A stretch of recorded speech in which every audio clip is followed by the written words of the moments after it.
Hi friends, నేను మీ రుచిత అరవింద్ని మాట్లాడుతున్నాను. ఇవాళ మీకు ఆన్లైన్, ఆఫ్లైన్ గురించి వివరించాలనుకుంటున్నాను.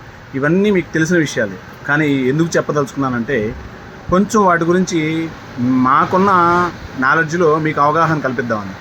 ఆన్లైన్ అంటే ఏంటంటే ప్రతిదీ మన ఫోన్లో చూసి మన ఫోన్లో వాటి గురించి వెతికేటప్పుడు ఆన్లైన్లో 3 రకాలు 4 రకాలు ఉంటాయి, 3 రకాలు 4 రకాలు రేట్లు ఉంటాయి. ఎందుకుంటాయి ఇట్లాగా? ఆన్లైన్లో కూడా ఒక రేట్ ఉండదా? ఒక మోడల్కి 4-5 రేట్లు ఎందుకు ఉంటాయి? అదే ఆఫ్లైన్ ఓన్లీ మా బిల్లు ప్రకారం, మా జిఎస్టీ బిల్ ప్రకారం జనరేట్ చేసిన రేట్ ప్రకారమే మా బిల్లింగ్ ఉంటుంది. మాతో ఆన్లైన్కి కంపారిజన్ ఉండదు. మీరు ఆన్లైన్కి ఆఫ్లైన్కి డిఫరెన్స్, క్వాలిటీ చూసుకోండి, మోడల్ చూసుకోండి, అన్ని విధాలుగా చెక్ చేసుకోండి. ఆన్లైన్కి ఆఫ్లైన్కి డిఫరెన్స్ చూడండి. మా మీద రేటు తక్కువ ఉందంటే ఆన్లైన్లో అది అవుట్డేటెడ్ మోడల్ అన్న అయి ఉండాలి, రెఫర్బిష్డ్ మోడల్ అన్న అయి ఉండాలి, డెంట్ మోడల్ అన్న అయి ఉండాలి, ఏదన్నా అయి ఉండొచ్చు. మా దగ్గర రేటు మ్యాక్సిమం ఆన్లైన్ కన్నా తక్కువే ఉంటాయి.